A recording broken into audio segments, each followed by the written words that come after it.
Well, a very good evening, everybody. Welcome to the DDMM YouTube channel and welcome to coverage of round 10 of this year's Club 100 and BUKC iRacing Championship. Big night in store here in Brazil. We're just down the coast from Rio de Janeiro in the financial district centre of Brazil, Sao Paulo, the home of many a championship decider.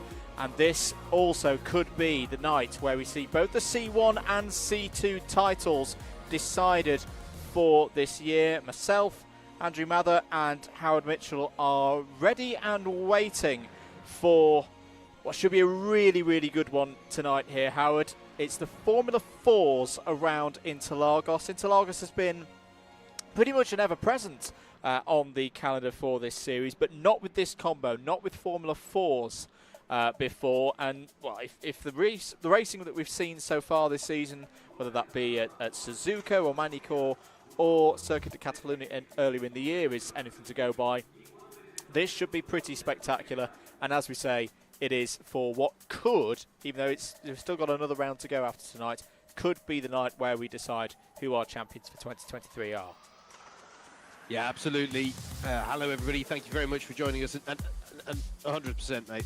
This is a combination that, ever since the calendar was sort of agreed and announced, this was one that we were looking at and going, yeah, that'll be a good combination. That'll really work. Then, once we'd had the first couple of rounds at Catalunya and Manicor of these FIA Formula 4 cars, we were like, no, that's really going to work. And we're here, and I know that we start all of our streams by saying, I think we're in for a good evening, I think we're in for good racing.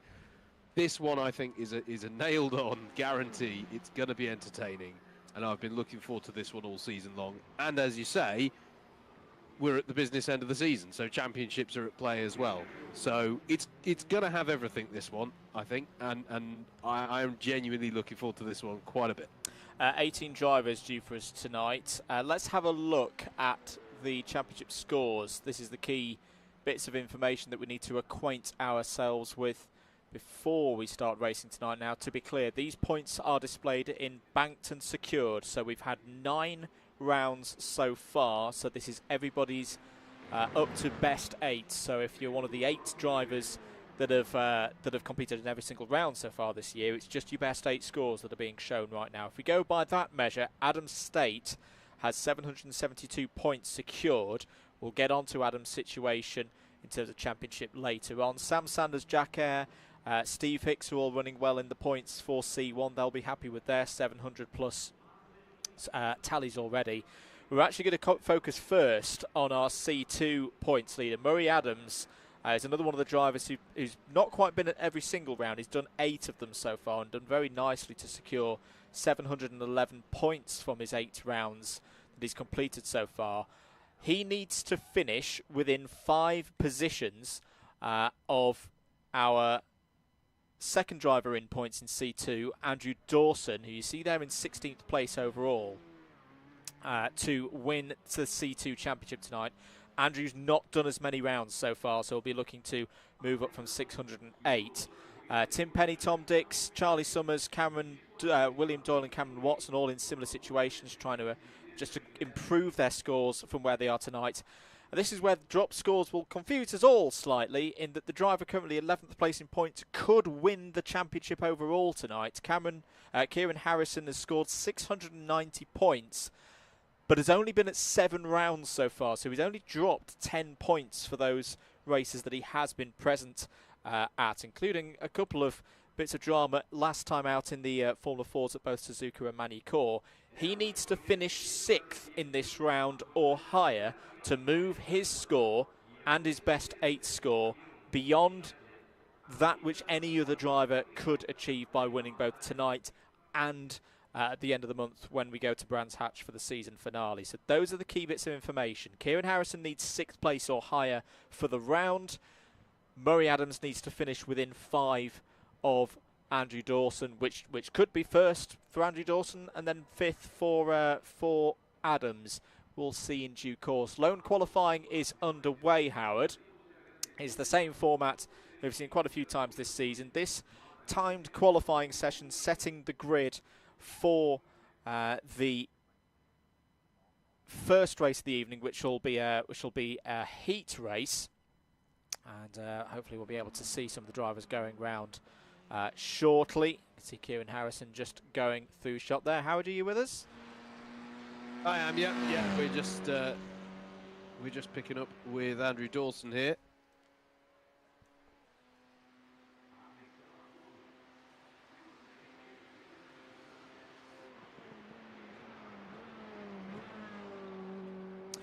So Andrew Dawson, one of the key drivers tonight, has been on a really good run of form in the second class, Class 2. That's 4 drivers, a bit more casual with their iRacing, but have proven themselves the level of experience in previous seasons of this competition.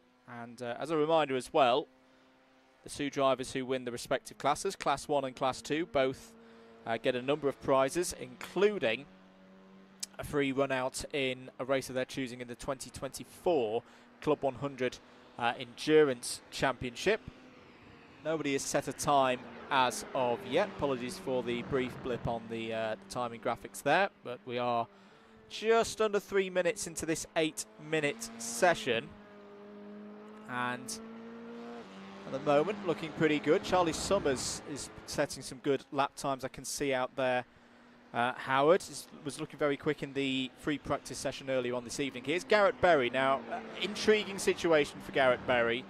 Not a championship competitor because he's simply not done enough of the rounds so far this year. But based on what we've seen so far this season, the in-real-life French Formula 4 driver who did take a win in the GT3's round at Spa earlier on in the autumn, I think he's going to be a factor tonight and a force to be reckoned with.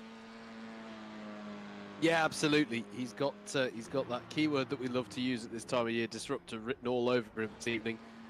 We know he's good in this FIA Formula 4 machinery. He's the only one in the field with the real-world practice, as Charlie Summers, as you say, Andrew, was flying. He's going on to provisional pole. But yeah, Garrett, I think, is going to be one to watch tonight for certain.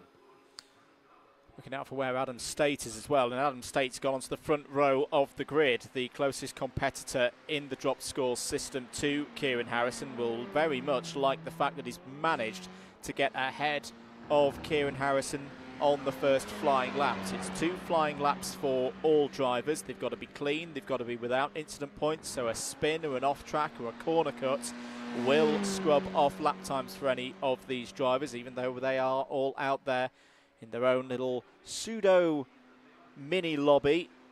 Here's Murray Adams across the line. Where is the C2 leader going to go? 6th place on the grid. Good qualifying on the first lap for Murray Adams. Has been putting in a lot of practice ahead of this round and is currently on the 3rd row of the grid overall. Simon Delamere in the C3 competition, which will most likely go on to the final round of the season at Brands Hatch, has got onto, in fact, he's our only C3 runner here tonight, so he's going to be bagging a good haul of points in that competition. Here's Steve Hicks, who's been warned.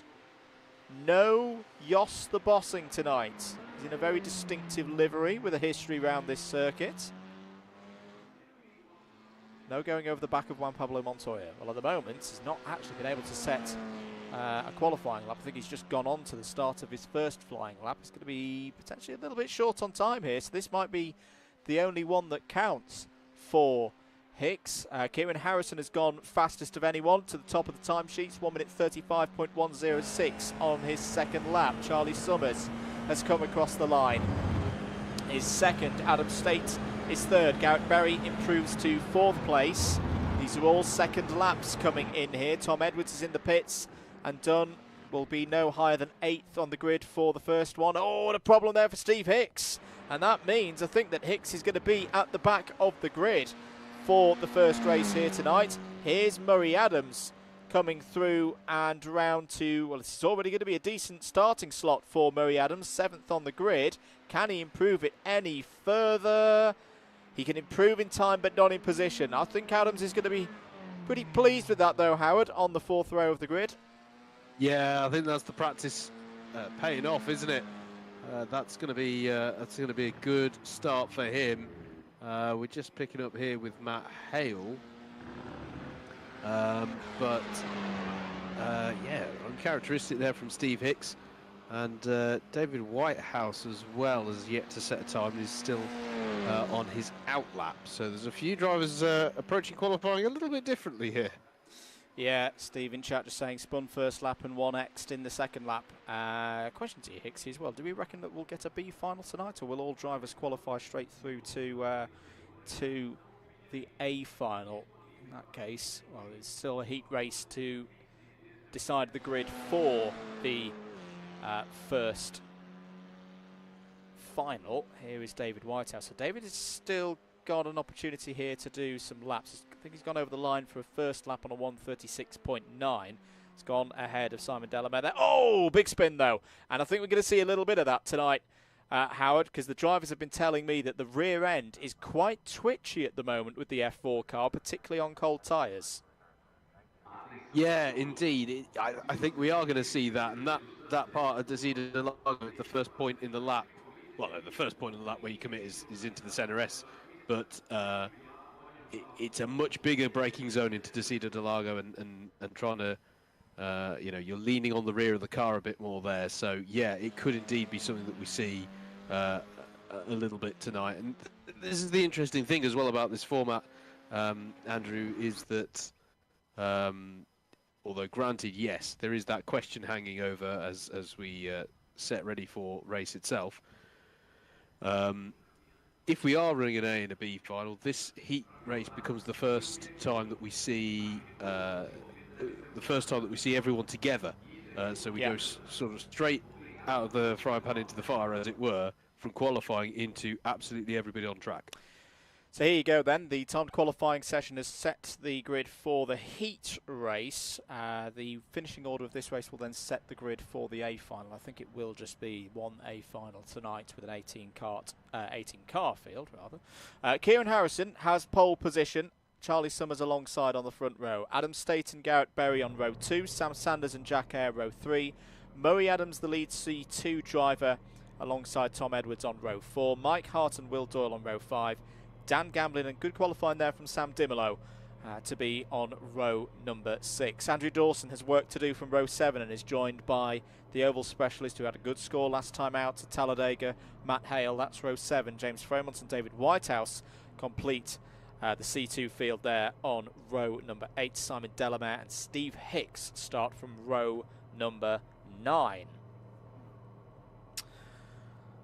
So getting ready then for the heat race. Just waiting for a couple more cars to join. Charlie Summers, Matt Hale, David Whitehouse and Steve Hicks amongst those drivers. Can be tricky into the centre S on lap 1.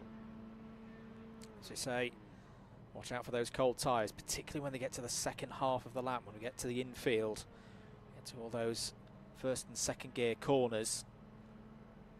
Could be some excitement here, on top of what we usually have with the F4s here in the CLUB100 BUKC iRACing Championship.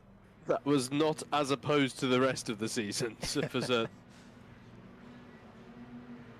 Well, problem straight away. I think Charlie Summers has not been able to make the grid here, so Kieran Harrison will take it on his own from the first row of the grid. Round 10 of the 2023 CLUB100 BUKC iRACing Championship is go, and it's a very good start for the Leeds University Motorsport man. Good start for Garrett Berry as well, already up to second place. Adam State challenging on the outside there in third. Sam Sanders is up to fourth. Murray Adams has had a decent start as well. We'll just be wanting to hold on to positions here, not particularly want to be too racy out there in this one, but clean start as they run along the Retoposta for the first time towards DeLago. It's a good start for Kieran Harrison. Yeah, indeed, that's exactly the start that he needed. It looks like it's fairly... I have to say, I was looking at Hicksy then. He was on the back of some cars, wasn't he, in that Jos Verstappen livery? But it was all clean enough there to see DeLago. Steve Hicks looking down the inside of Dan Gamblin there. Dan Gamblin does have a mathematical possibility. It's an outside possibility of still taking the win in C2. I think he's just going to have to yield position there to Steve Hicks, going for another top 5 overall in this championship. Andrew Dawson's going to be keen to try and pass the McLaren liveried car. A good start for Steve Hicks, already up to 12th place. Matt Hale just ahead of him there in 11th. Sam Dimolo running well inside the top 10. That's Kieran Harrison in the lead of the race. Area of the circuit there where drivers will be taking advantage of there not being a 1X out to drivers right.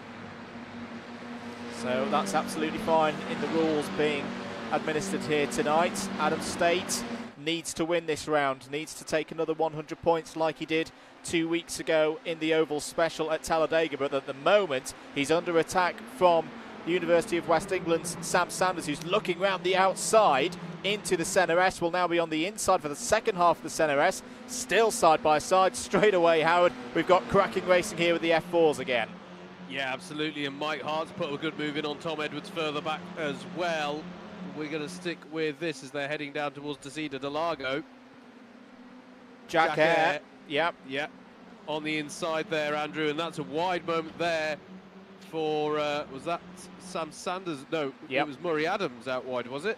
I think all of them were a bit out wide there, yeah. Still struggling with tyre temperatures, but Jack Hare beautifully working his way through the order at the moment, looking for another strong result. As that is Simon Delamere in trouble and several other drivers in trouble as well. Andrew Mike Dawson, Hart missing a rear wing. Andrew Dawson missing a front left wheel. This is big for C2. The Golf liveried car is going to try and limp back to the pits. Tom Edwards looks to be out of this one as well from our timing information, but that is the first big bit of drama in terms of the championship contenders here tonight. Andrew Dawson, in terms of a decent result, is out of the heat race. Yeah, that is huge news in Class 2, and it basically, I mean, that is some big damage as well. He's come off the worst of anybody, I think, in that. And that is, the door was open before. It's wide open now for Murray Adams in his pursuit of the Class 2 title here. It is indeed. Garrett Berry is setting some incredible pace here. 134.985 last time around, was 0.6 quicker than the race leader. Kieran Harrison is going to have to resist the pressure of the in real life French F4 driver once again, heading down towards Desida de Lago. Berry cuts to the inside, but I think he's a little bit too far back there for a move into the tricky left-hander.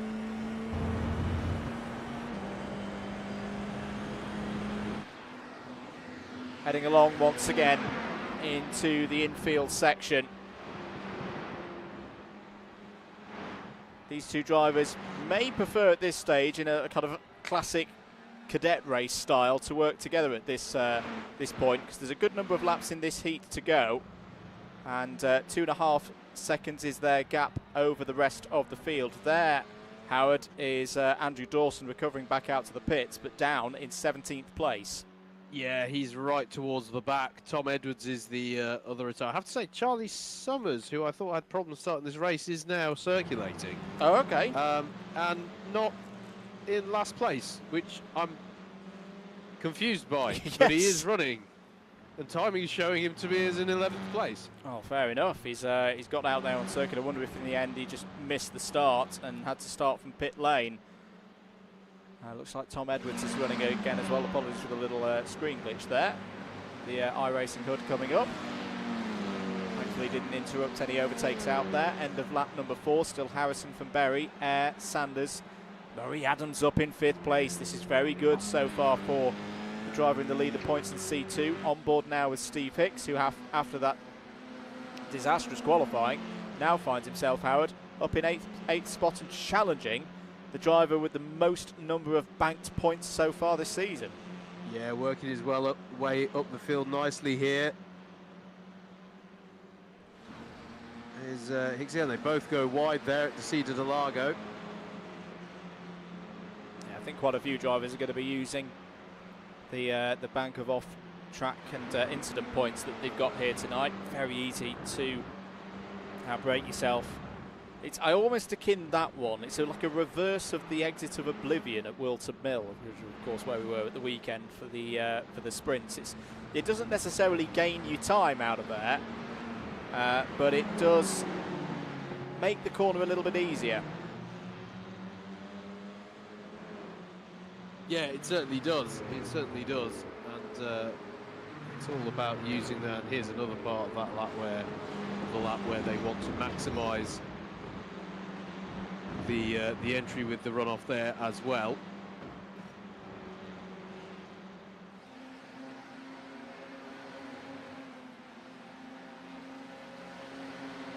End of lap number 5 then. Another new fastest lap of the race from Garrett Berry, 1:34.903. Hasn't been able to find a way past Kieran Harrison at the moment. Kieran Harrison will be aware of the situation as well, that he doesn't necessarily need to win this race. Garrett Berry is not a championship competitor. Can't beat him in the points already. Down the inside is Garrett Berry. Harrison holds around the outside, gives him enough room. Great defensive driving there from Kieran Harrison. Let's Berry have a little look down the inside, almost to say, well, how brave do you feel this evening, Garrett? But pinched him to the apex there, Howard, and made it difficult for Berry to get off the corner. Yeah, good racing respect, but at the same time firm but fair retention of the lead there by Kieran. But yeah, he's got his hands full trying to keep Garrett at bay for this one, I think. This is going to be an interesting one here. We're not even halfway yet. We're not indeed. So just coming round to complete lap number 5. Chasing pack behind. Sanders, Adams. I think for Murray Adams, you just sit here. You don't try and get too racy at this stage. 5th place overall will do nicely. On board with Garrett Berry on the T-cam. Is he going to be close enough into the centre S? It's downhill. It's a popular area to overtake. He is going to look down the inside, try and outbrake Kieran Harrison. Kieran Harrison's not going to fight that too hard. He's got bigger things to worry about tonight. That's a lovely move from Garrett Berry to take the lead of the race. Having said that, though, Kieran Harrison's going to come back here as they go through Curva del Sol. That's a good run through Curva del Sol. Harrison's going to get his nose back ahead as they head down the Retaposta and retake the lead. Yeah, beautiful little exchange there between the two. The big lock-up on the front left from Garrett Berry as he tried to get it stopped into the centre S.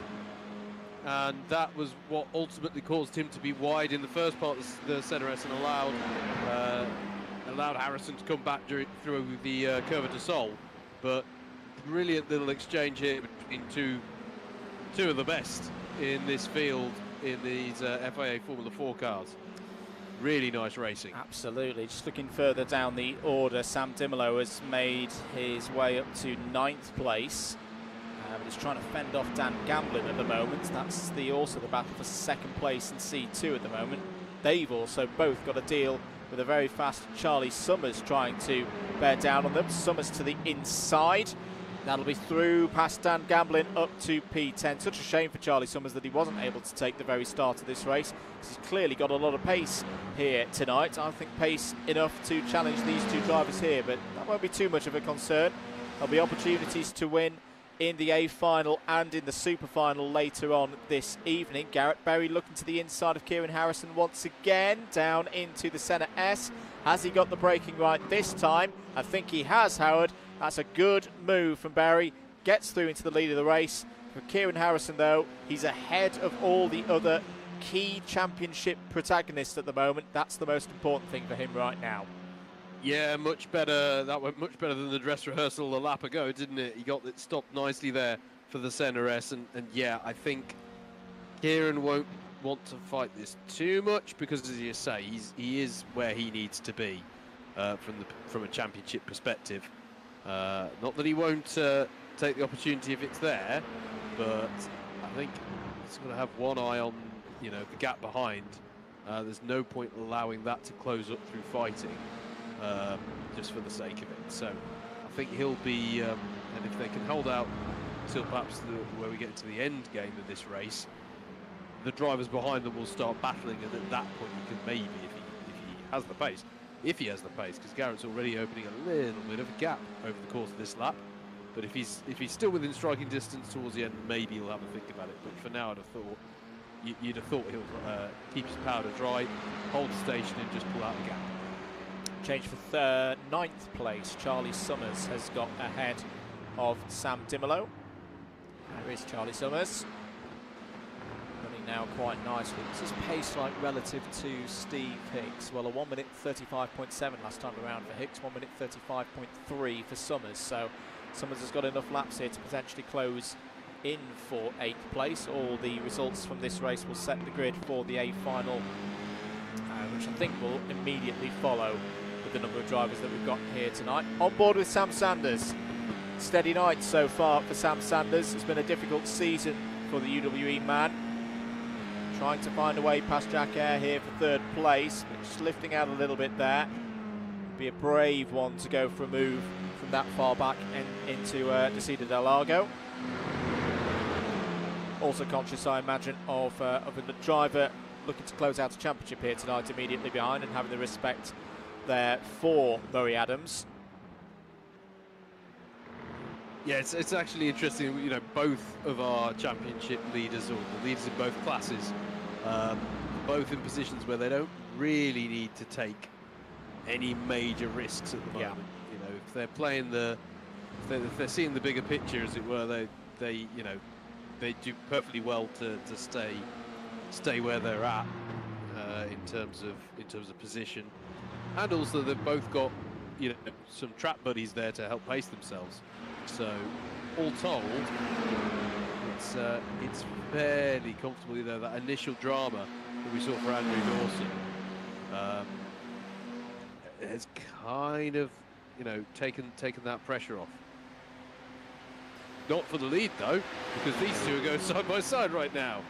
And Kieran Harrison is going to try and swoop around the outside into centre S, and does so. That was a beautiful, beautiful little move there from Kieran Harrison to put himself back into the lead of the race. Does Garrett Berry have anything by way of a response to that as they head down towards Desida del Lago? Well, Kieran Harrison has shown throughout the season he's very much here to win a championship, but he wants to win as many individual races along the way as possible. That was beautifully formulated to get Berry off the racing line. Meanwhile, Sanders trying to go round the outside of Jack Eyre for 3rd place, and has done so.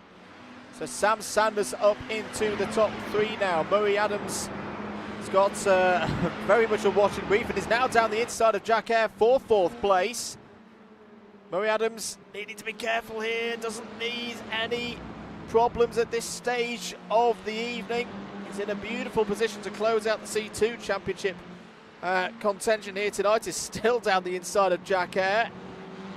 What great racing we have been treated to so far this season with these Formula 4 cars. When the change was made at the start of the season to go from the Formula 3 to the Formula 4, in the idea of the car being a bit more accessible for newer drivers to iRacing, once again delivering on that promise and delivering great racing. Yeah, that's brilliant, brilliant stuff there. Jack Eyre did very well to stave off that attack from Murray Adams. But yeah, I think what it is, Andrew, is, you know, we could have a faster Formula car. We could have gone, you know, faster than the Formula 3 car this season if we'd wanted to. But for me, you know, you don't want people to be, you know, well, we have many competent drivers in this championship, but what this car, it's a very drivable car, this, and it allows people to be a bit more confident and have, you know, these fun battles quicker, because they're not worrying about clinging on. You know, it's a very drivable car, and it allows us to have some really good racing fairly quickly, and I think that's one of the real strengths it's brought. Good evening to those in chat.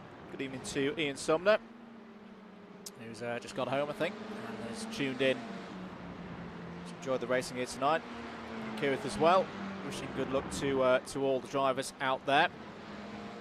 Here's Sam Dimolo running a Manor Racing colour scheme tonight, which I like a lot. I like a lot indeed. Yep.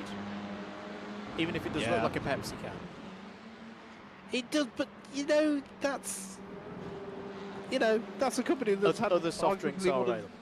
Other soft drinks are available, and that is an example of a soft drink. Which has a very established brand, so there are worse things to look like, probably. Yeah. You know, I did someone once say that I'm sure there was a thing once that I saw where the Manor Racing logo was extremely similar to like the Singapore subway. Yes. Like there was some kind of crossover where people were baffled by the logo or something. But no, it's good. The Manor car and the Manor team were always well turned out, and the longest surviving of those teams that joined Formula 1 in 2010. I feel if you follow F1 for long enough, things can feel cyclic. We're back in more conversations around new teams joining now. But yeah, no, good to see the livery there. Sam Dimolo currently 15th in points based on banked scores, and I think can be really happy with this season.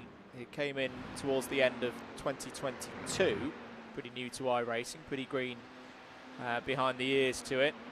He's improved a lot and established himself as a strong C2 competitor, as is being shown here in this battle with Dan Gamblin. Dan unable to find a way through at the moment, also maybe thinking of his own championship perspectives, and if he can't win C2 this year, will want to take second place, with Andrew Dawson in the spot of bother in this race. You could argue that for Dan Gamblin, a P11 will debut quite nicely right now. Back with the battle for third place as we come to the end of lap number 11. On board with Jack Eyre. They're a bit far back from the lead 2 to challenge as we go onto the last lap. 1:34.6, new fastest lap of the race for Berry. Sanders feeling the need to go defensive. Jack Eyre going for the beautiful Mansell-like switch back side by side through the centre S.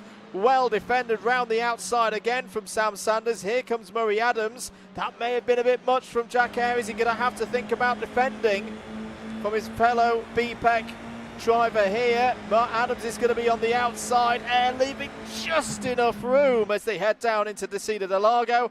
Eyre will have the inside, will need to leave him space on the outside and does so. Murray Adams has still not given this one up.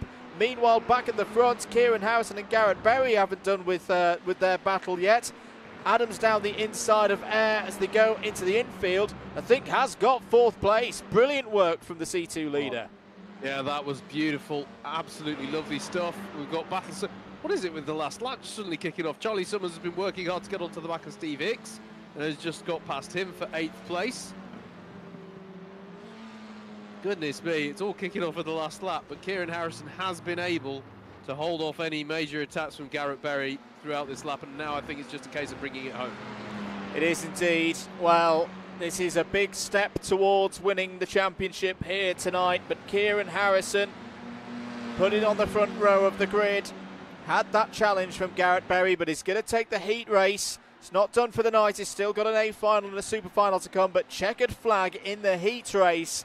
Kieran Harrison takes the big first points haul of the night and pole position for the A final. Berry second, third for Sanders. That's a huge result for Murray Adams. Fourth place overall, well ahead of the other C2s. Jack Eyre in fifth, Adam State sixth, Willie Doyle in seventh, Charlie Summers eighth, ninth for Steve Hicks. Good drive as well from Sam Dimolo in the top 10, second of the C2s. Dan Gamblin home in 11th. David Whitehouse 12th, James Fremont in 13th, and then you into the drivers who were involved in that incident on the second lap. Simon Delamere, Mike Hart, Matt Hale, Andrew Dawson and Tom Edwards. You good drags to the line there, Andrew, as well. Murray Adams got that fourth place over Jack Eyre by 4/100ths of a second. And Sam Dimolo too, hanging on by just a 10th and a half against Dan Gamblin. So some good drag races towards the line. Classic Interlagos fashion. We'll take a short break here on the commentary and be back shortly for the next race.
he hold that gap? Isaac Lord has got past Ben Page now. That's for 7th place.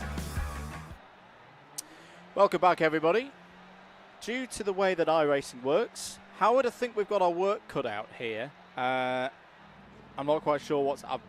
We don't set the lobby settings, but Howard, we've got a 2-car race. We have, yes. This is with 4 places to go through to the A final. Yes. The jeopardy is not particularly high here.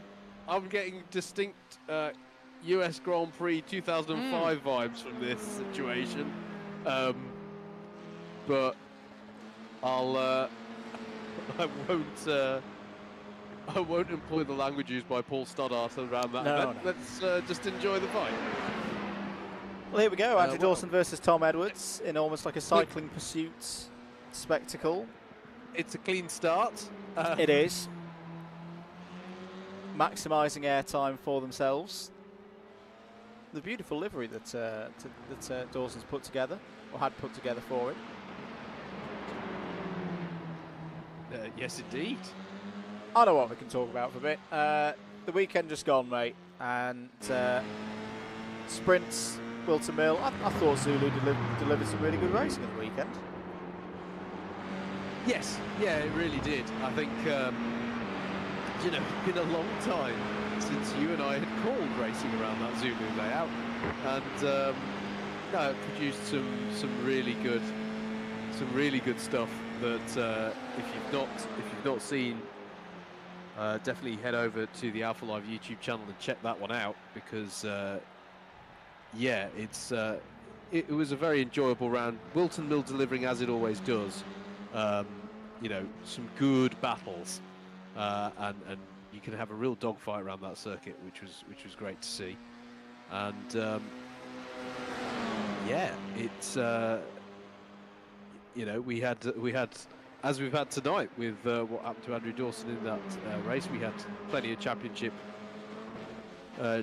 dramas, and we crowned a few champions as well.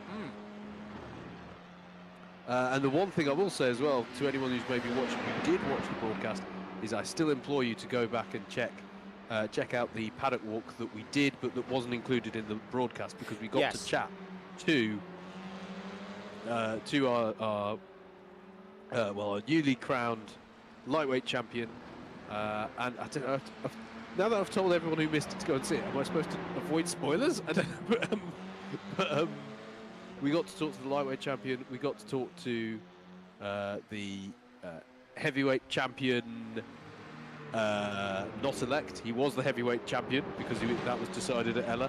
But we also spoke to some of the people who were in the hunt for, you know, Class 2 super heavyweights going into the heavyweight running. So it was a good. I think it was the best. We managed to hit all the bases in a paddock walk there, so definitely go and check that out. Yes, and contrary to what Facebook algorithms believe, it is fully truthworthy, and I'm not going to say what it was claiming that there was on that video. I don't know what Meta Business Suite was doing the other day, guys, but it's all legit. It's all good. Zuckerberg, sort your coding out. Anyway. I mean, we'll say that, and this stream will probably get hit on Facebook links with the curse as well. Anyway, Andrew Dawson is driving very nicely out there with Tom Edwards. They're getting some more practice in, I suppose. Yes. Yeah. Well, I mean, one thing we can say is he won't get involved, as with the first race of the evening, he won't get involved with a 4-car pileup. No. That's unlikely. Still don't quite know what happened in that instance, of course. The two of them, to be fair, do a decent job of pacing themselves. We have currently got a Class 2 leader of this race versus a Class 1 in second. So that one's a bit of a turn up for the books. Yeah, I think this one, this race wasn't quite intended in its form, but hey ho. It's a fun circuit to hop at, to be fair. Yeah. It's so easy to, you know, overthink it. The classic one here, I think, is to outbrake yourself into the very first corner and basically mess up the lap. And there's a move for the lead here. Oh, hello. There we go. That's nicely done by Tom Edwards down the inside. That was Montoya-esque. It was indeed. I'm finding more things for us to talk about that I don't think we've talked about on a live stream recently. Sorry, boys. We'll keep it going with this lovely 1 versus 1 driving. And Andrew Dawson having a little go at Tom Edwards there into INTERLAGOS. I don't think we've talked about calendar a lot. We haven't, no. I'm going to go seniors first. And this is where we go to the graphics that we're now doing for the CLUB100 social media. Let's give me a moment whilst I pull it up again. I'm really looking forward to the calendar for seniors for next year. It's got a very, very good mix. Just to remind everyone, those who are not aware, where's it gone? There we go. So Saturdays, SB60s and endurance as normal, sprints on the Sunday. Not too many changes in terms of schedule format for the seniors. Little bit of rules changes for the endurance, the addition of success ballast for the endurance runners, which I think is quite interesting. But your calendar will look like this: 24th to 25th of February, my mum's birthday weekend, Bookmore Park as usual, Wilton Mills 2nd, Glanigors 3rd, Ella Park in June. Now, of course, we had a move there from Andrew Dawson. Tom Edwards made a bit of a mistake, went too deep. Andrew Dawson back to the lead of the race. Bit earlier in the year for Ella Park, and because we had a June-like visit in October, I'm calling straight away it'll be October-like weather when we go there on the first weekend of June next year. Clay Pigeon for round 5. Rissington, first time we've ever been to Rissington for a CLUB100 event. In senior format, is the 6th round of the season. Lydd, Llandau, Shenington, Bookmore Park to finish. The first thing I'm going to say about that calendar, Howard, great variety. Only one circuit gets visited twice, and that of course being the traditional starting and finishing at Bookmore Park. Yeah, absolutely. It's hey, that's a circuit that's a lot of drivers' favourite. Yeah. So that's not, there are definitely worse things that we could be. Sorry. I don't think there's going to be too much in the way of complaints, is what I'm trying to say in relation to that. But yeah, fantastic varied calendar. As usual, CLUB100 doing a fantastic job. I'm really looking forward to those. Oh, we've got a battle here for the lead. We have indeed. Tom Edwards looking to the outside, going into the centre S. Dawson defending down the inside. I think Edwards had his front wing ahead ever so slightly. Down the inside now for the second part of the centre S. Dawson will have the inside as they go through Curva del Sol. This one's not going to be done though, because Tom Edwards is going to have a really strong run down the Retta Posta and towards Desida del Lago. He's looking around the outside. Dawson will need to give him room. We saw this between Jack Eyre and Murray Adams in the heat race, and they do give each other respectful racing room. Sam Dimolo wants them to make the cars look like Formula Fords by taking the wings off. I think they've already done that once tonight. That's why they're in this B final of 2 drivers. But Tom Edwards does eventually get through there and into the lead of the race. Nice sequence of corners there. Good racing. Yeah, I mean, let's give credit where it's due. We're calling a 2-car race here. At least the 2 cars are having a good old little fight, out of the Bico de Pato. Round the outside tries Dawson for the lead of this one. That's going to be a tasty one if you can pull it off, but he'll have the outside line for this next one, but he should be able to get a switchback and get better drive up the hill. You only need 2 cars for a race, and I don't think I've ever commentated on a race that's proven that point more. This is really good stuff between Andrew Dawson and Tom Edwards. They've pretty much fought side by side, overtaking each other back and forth for a whole lap of Interlagos here. And well, this brings us to the end of lap number 6. We've still got another 6 of these to go. To the outside this time for Tom Edwards.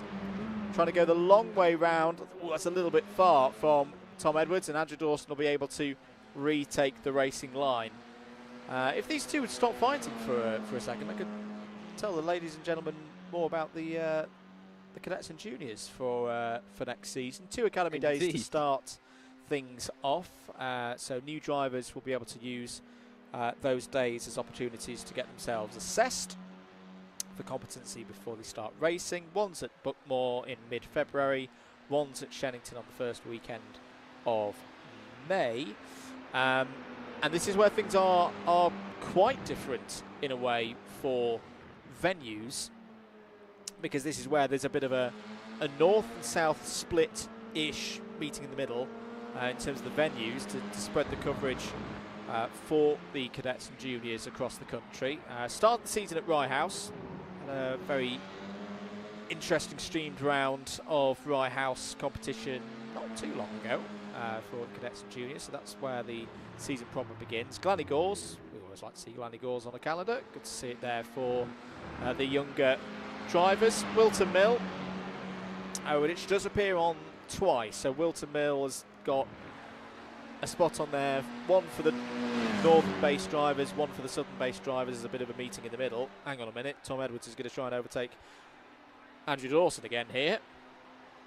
Dawson defends to the inside. Edwards looking to go round the outside, thinks better of it.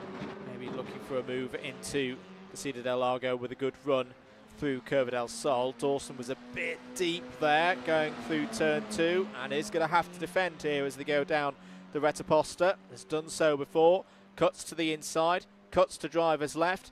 Is Tom Edwards going to try and squeeze him towards the apex there? He's going to go deep on the brakes around the outside. Contact between the two of them. Round goes Tom Edwards. And, well, it was fun whilst it lasted. It lasted about 7.3 laps before there was a bit of a bonk. Well, thank goodness we hadn't already spoken through all the filler topics. So Wilton Mill is the 3rd race of the year for both the cadets and the juniors.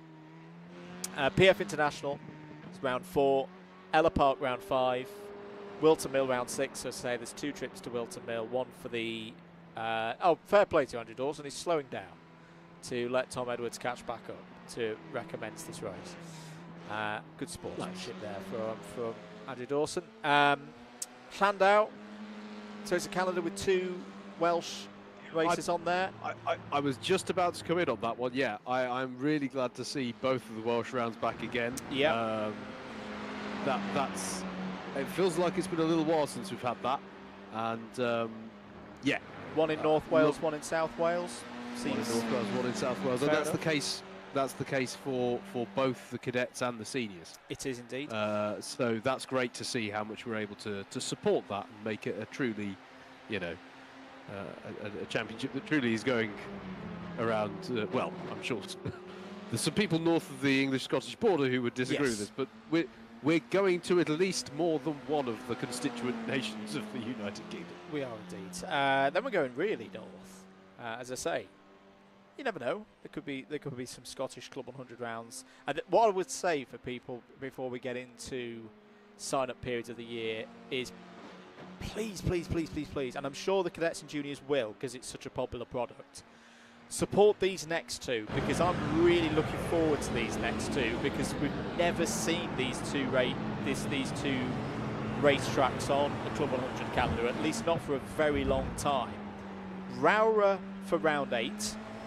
Fantastic circuit. We've both been up there commentating on various bits over the years, and a real gem in the Lake District. And Warden Law. Now, the last time Club 100 karts were at Warden Law was the 2015 British Universities Karting Championship. It was the one I missed because I tried to roll one of JV's machines at Buckmore Park a few weeks before it, and I was in hospital. I was there. You were there. Well, as in, I was at Warden Law. I wasn't at Hospital. But that as a circuit, it's almost like I would say they have not been to the new generation Warden Law, because so much work has been put in by the Hunter family who now own the circuit since that visit in 2015. I was up there recently with Alpha Live and the team for the British Kart Championships, and I was thoroughly impressed with the welcome and the quality of the race facilities up there at Warden Law. And that's a streamed round as well. I know straight away off the top of my head that Warden Law is going to be a streamed one. I think I've just leaked that. I might get shouted by JB in the morning if he's watching this. Sorry, boss. So definitely sign up for that one. And then the youngsters finish at Buckmore Park as well for round 10. So again, I really like that calendar. That's got a proper mix of things that we've not either seen for a while or ever. Absolutely, mate. I love that. I love the calendar that they've put together there. You've got, you've got what more could you want from a package for a young aspiring driver? We're going to the big names of UK karting, including the PFI, which of course has the international rating, or the international class rating for a circuit. And just to note as well, because that's news that has been released, anyone who races at that one can say that they have raced in the same year at the host of the Direct Drive World Championships. Yes, they can, as there's a move for the lead in the race. There is. Tom Edwards down the inside. Little bit of locking on the front left, but absolutely spot on. Tom Edwards goes through, but he runs wide out of the centre S, and is now going to have Andrew Dawson alongside for company yet again. Dawson gets back ahead as they go onto the Retaposta. It's going to be on the outside, though, for Desida Del Argo. He's looking to try and get across. Tom Edwards deep on the brakes down the inside. Can he get it round the corner? Yes, he can. Lovely stuff from Tom Edwards. Takes the lead of the B final. Yeah, that was nice. Really, really good braking there. Did well to get it stopped. We're going to be going into Ferradura, though, with a move on the inside. That can often go wrong, and good racing room shown. I'm glad to see that Tom Edwards gave the room on the inside there and was rewarded for it by being able to hold on to that position rather than contact ensuing. But, yeah, that was another lovely exchange in this small but packing a punch little race that we've got here. I say there's worse races I've called in 2023. I won't say which ones. No, I'm with you there though, mate. I am with you there. But no, it is a great calendar. So you've got all the variety. Lovely to see Club 100 karts going to Raura. As indeed it would be awesome to see the seniors visiting Rissington. So you got that brilliant mix that you want with Club 100. You want to hit all the old favourites, not too much repetition, and plenty of variety, possibly with even some new or perhaps returning after a long hiatus circuits, and that's exactly what we've got from both of these calendars. So I doff my cap to the Club 100 team that once again managed to secure a brilliant one, and yeah, one with some venues that really do whet the appetite and play to the strengths as well. Yes. Of I think the Club 100 cards, and also play to the strength that we've got a junior and cadets championship. It does have a less southern centric clientele, if you like. I'm trying to think of a better way of phrasing it, but we know that the senior championship has got a slight skew towards the south. Not that there's anything you can compete from anywhere and everywhere in Club 100. It's just there is that slight skew in who competes at the moment. At the end of the day, it's about filling grids, isn't it? And it is. And the tracks more down around the southeast of the country, and Wilson Mill is probably the exception of that, are the ones that get sold out. Yeah. So that's yes, but the opportunity that's been looked at and realised is that opportunity for the cadets and juniors, that there is that it's slightly more sort of linearly spread across the country who competes. So let's go to those tracks where sometimes we struggle to always get numbers. So that's fantastic, playing to the strengths. Checkered flag is out. Checkered flag, yes. For Tom Edwards to win the B final that happened, and also sets the fastest lap on the last lap of the race. Well done. so takes the win there. We'll have a short warm-up now ahead of the A-final and be back more after that impromptu Club 100 podcast. A-final coming up here on the DDMM YouTube channel.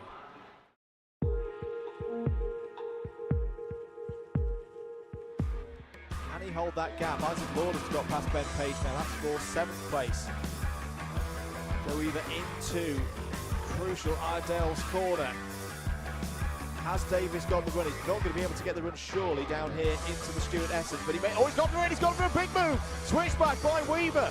Read it beautifully, saw it coming, kept the steering open, let Ben Davis come into the inside, and he still held on to the lead. That was brilliant racing by all three of them here, and I think that's going to be the crucial moment, because Joe Weaver, unlike 24 hours ago, is not going to need to do the overtake on the last lap. Joe Weaver takes the double in Senior Rotax Round 2 of Super 1 2022. Line on row 11, Jake Wilkins and Andrew Ravage on row 12, and then we'll have our two qualifiers from the B final. Bryn Albin and Dean Everest form up the 26 entries for this, the lightweight sprint A final for round 9 of the 2022 Club 100 Senior Sprint Championship. 12 minutes on the clock. Green light, great start for Mike Coppin, sweeps across the front. It's a hugely important race this for the championship at the start of the run into the end of the season. Coppin versus Brunton, early advantage, Howard, to Mike Coppin.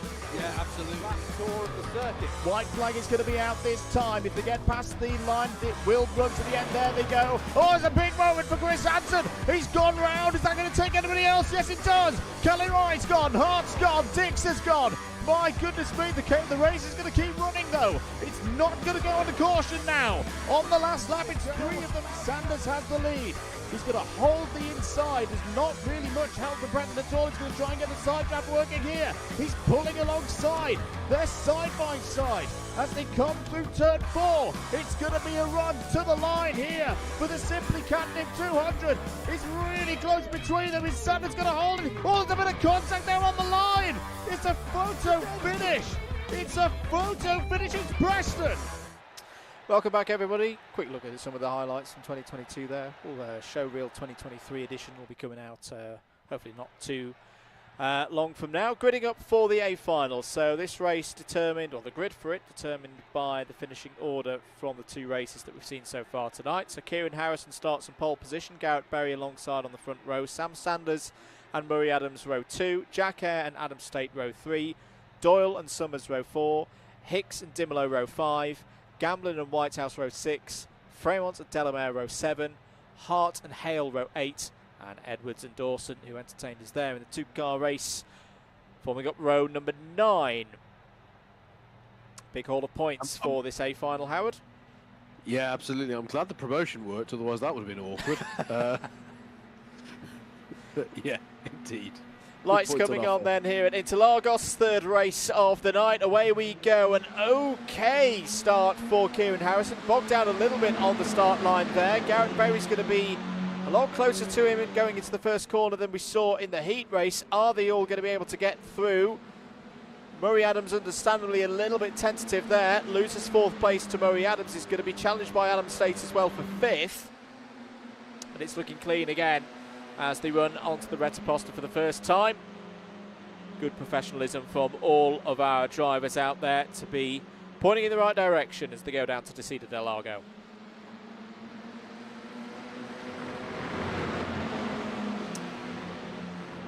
Through into the second sector of the circuit. Looking strong at the moment is Kieran Harrison at the front of the order. Remember, in terms of this round, just needs to finish in the top 6 to claim the championship here tonight. It's only been on for 7 of the rounds so far this season. That's why he's a little bit lower down the order. It means that when he has been here, his form has been mighty. He could close out with an 8-round tally of 790 points from a possible 800 here tonight.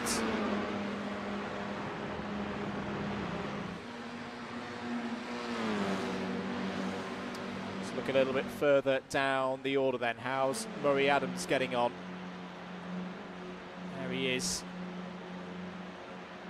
in 5th place.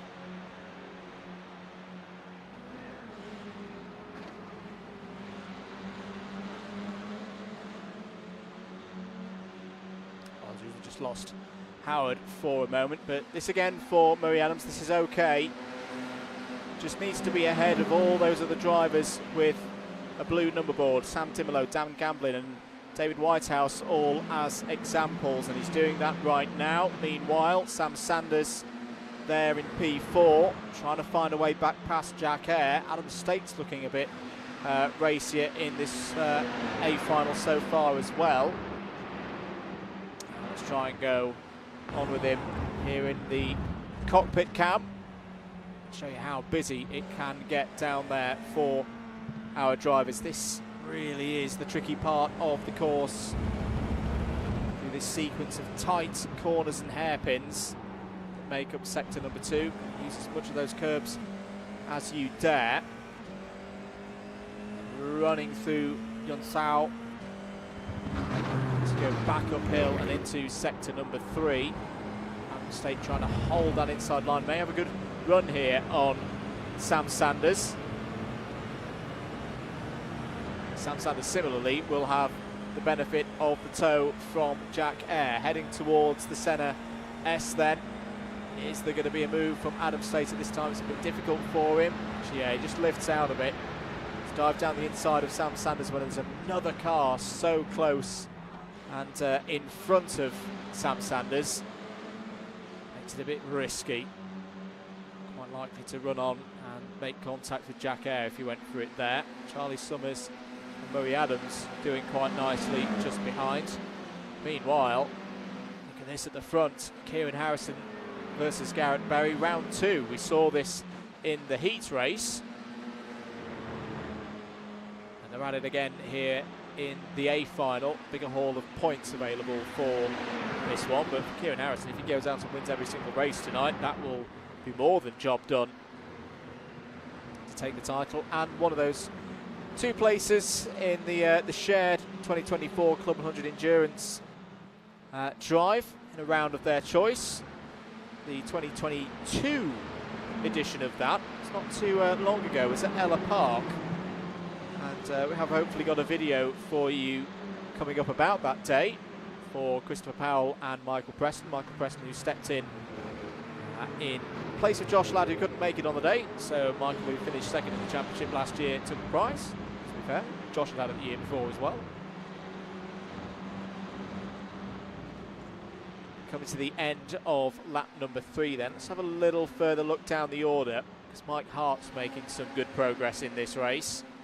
He's one of those drivers involved in the lap 2 incident in the first race. He's now closing in to the rear of Dan Gamblin and trying to make a way through into the Senna S. And he's going to do so quite nicely. Good move there from Mike Hart. Sweeps through into P2. And making moves as well. Let's have a look earlier on. I've gone rogue here, ladies and gentlemen. We've already got problems with Howard's setup. Let's see if the replay function works. Sort of, maybe. Go back to live for you there. We'll work on that one. I just realised I was looking at the wrong screen. This is why commentators shouldn't direct at the same time, or at least this commentator shouldn't. Back at the front of the order, Kieran Harrison and Garrett Berry, 1 and 2. Interested to see how this second pack play this, because they're keeping pace with the front 2 in a far better manner than arguably we saw in the first race. I think there has been a change for Adam State.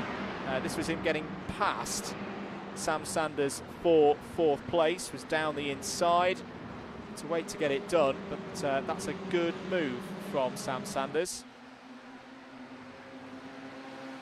I think the replay function is working. My goodness me. Some things have fallen over tonight, other things we've just gone, what the heck? Let's see if they work. So Adam State there up and into 4th place. Looks like there's been a moment out there for Tom Edwards. Let's have a look at this. See, I'm just going to keep playing with this now. Oh, that's a very major moment for Tom Edwards there. That's off on the exit of Yun Sao, and for that reason we think, indeed, yes, Tom Edwards has come into pit lane. So the winner of the B final had a bit of a rough time out there tonight. Still very close here in this battle for 3rd place between Air, State, Sanders, Summers and Adams. You can tell they're pushing now. Murray Adams again will be having to fight all of his racing instincts here in this one.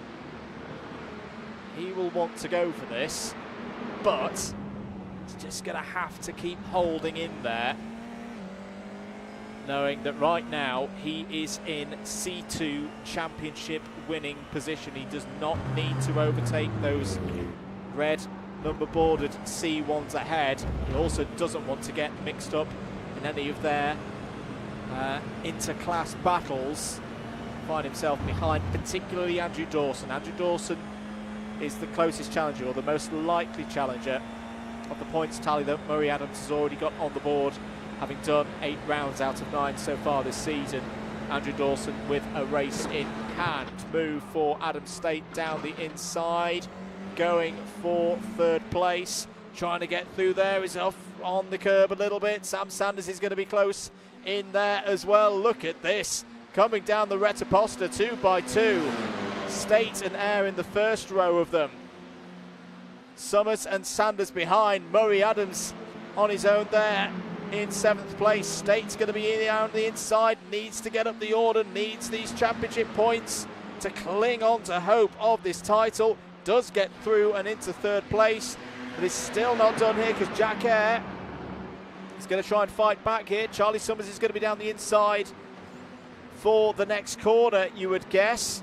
Super racing once again, as we've seen all year whenever the F4s have come out to play in this championship.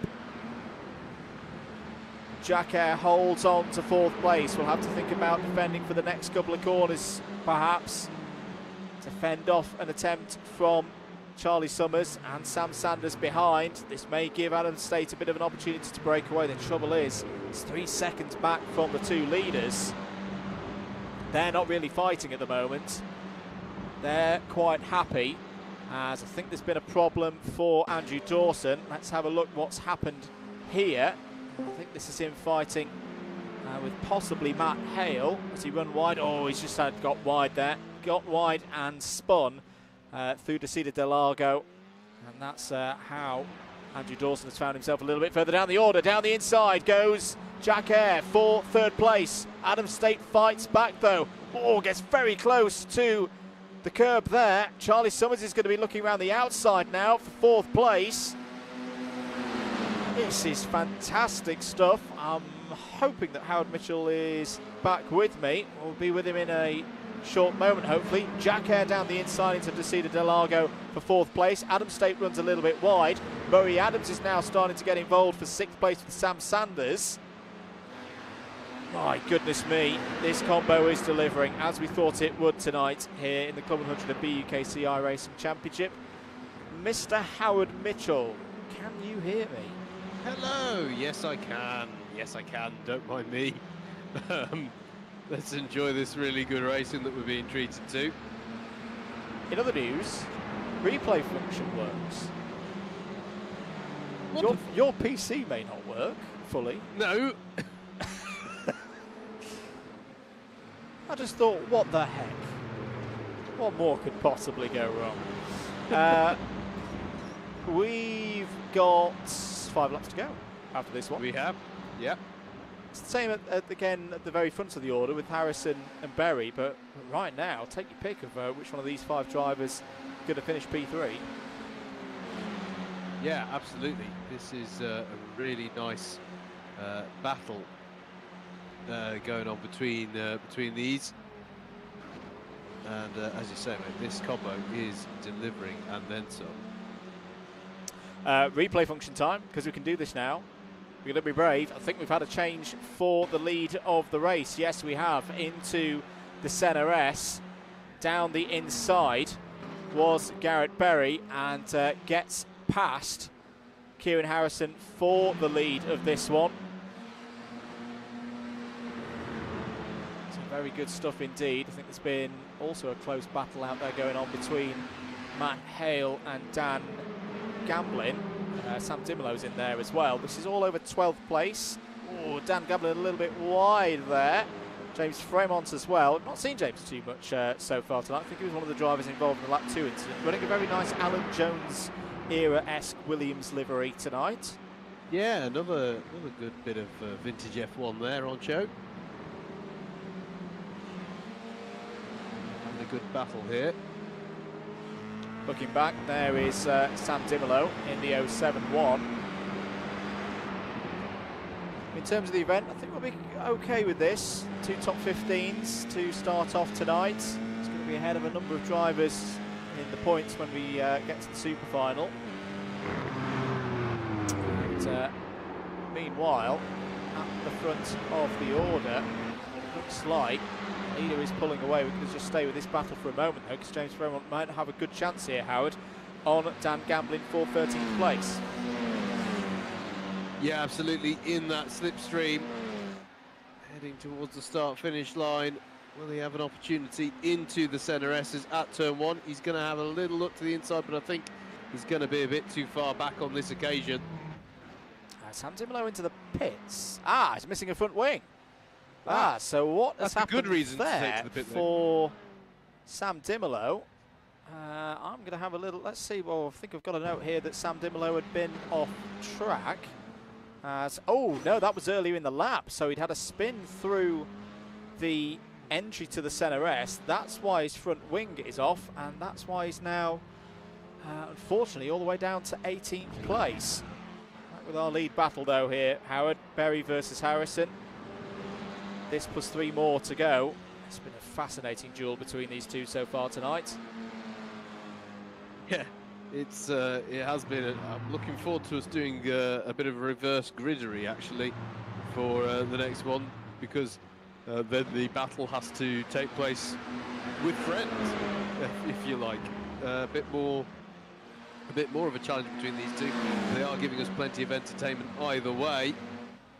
Berry's going to surely have to go defensive this time around, on board with Kieran Harrison as he pulls alongside. He's going to have to be brave here and go around the outside, but we have seen it done. He is going to go around the outside. He is going to be brave, and he is going to get it done. That's beautiful. And Garrett Berry is not going to have a good time of it on that second apex through the centre S's, and that surely is going to allow Kieran Harrison to get what is a relative statement, but by the standards of this battle, a little bit of breathing room. Indeed, gets it up to about 3/10 of a second. The precision of their lines, the speed they're taking through the Cedar de Lago, very impressive, Howard. Yeah, absolutely. They're able to really keep that apex speed up through the Ferraduras. Looks like there's been an incident out there for Tom Edwards. Had a lap ago into Cedar del Lago. I've seen a couple of drivers already in trouble. Oh, that's going to be a big one. Does he manage to hit the wall? Oh, just short of hitting the wall there. Pirouettes it back round and back onto circuit. There's also been a change for 8th place as William Doyle down the inside of Steve Hicks. Bit of a wobble there for Steve Hicks as well off the corner, but William Doyle through into 8th place. Back on board with Garrett Berry then.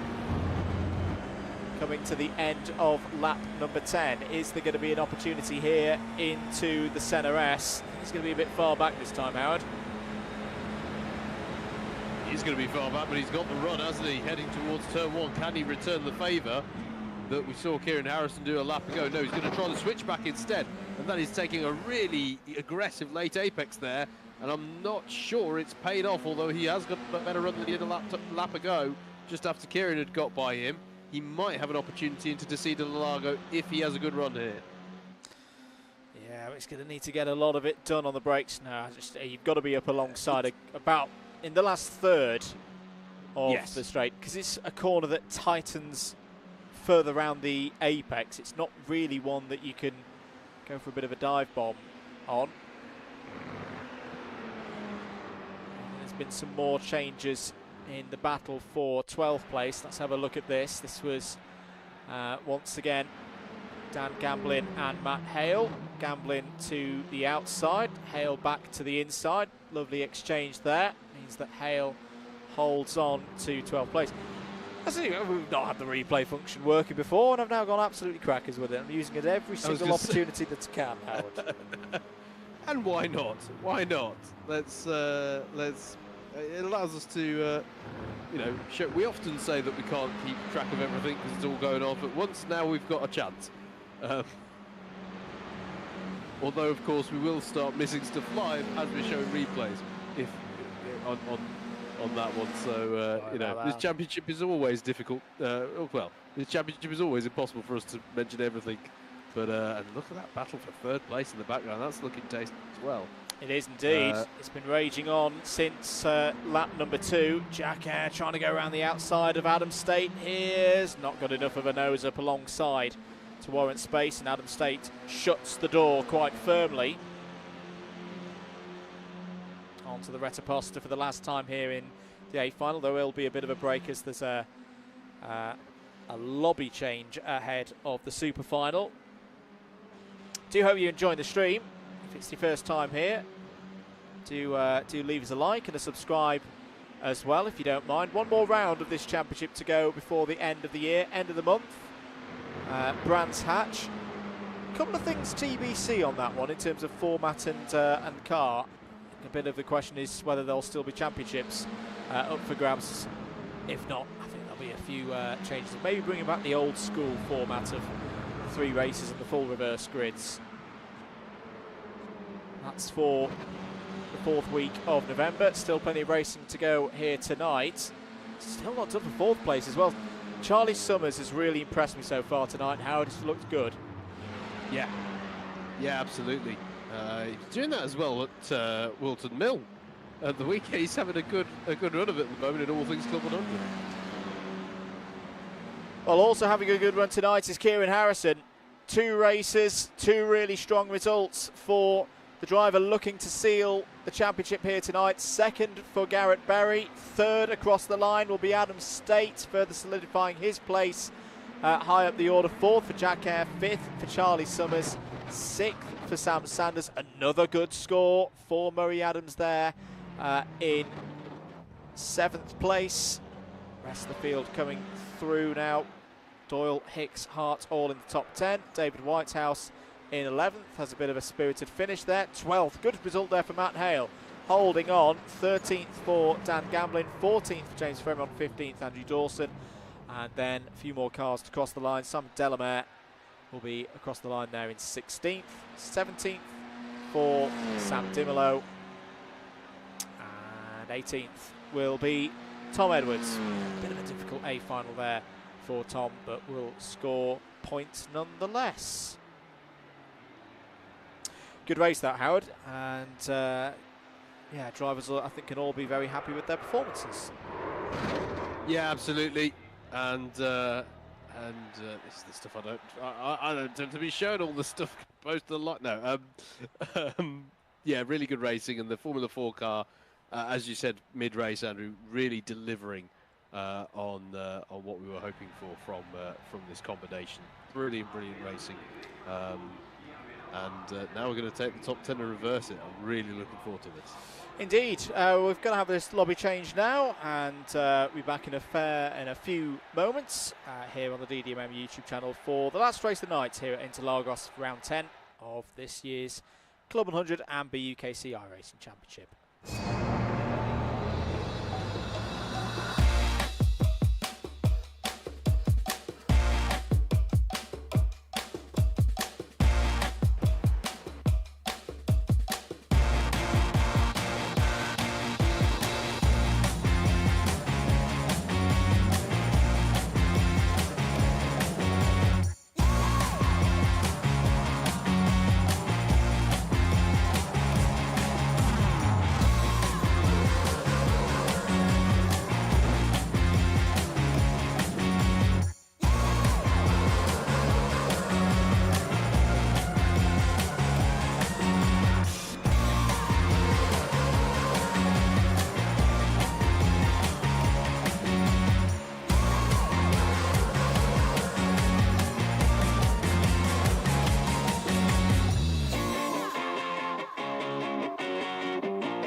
he hold that gap? Isaac Lauder's got past Ben Page now. That's for 7th place.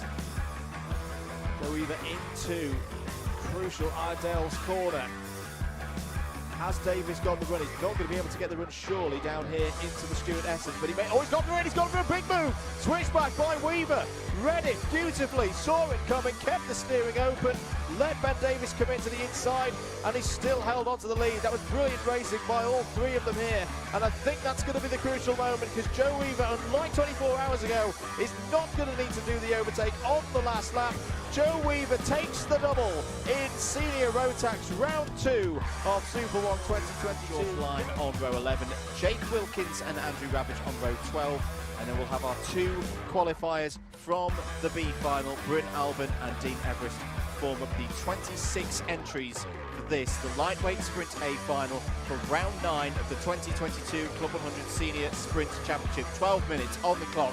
Green light, great start for Mike Coppin, sweeps across the front. It's a hugely important race this for the championship at the start of the run into the end of the season. Coppin versus Brunton, early advantage, Howard, to Mike Coppin.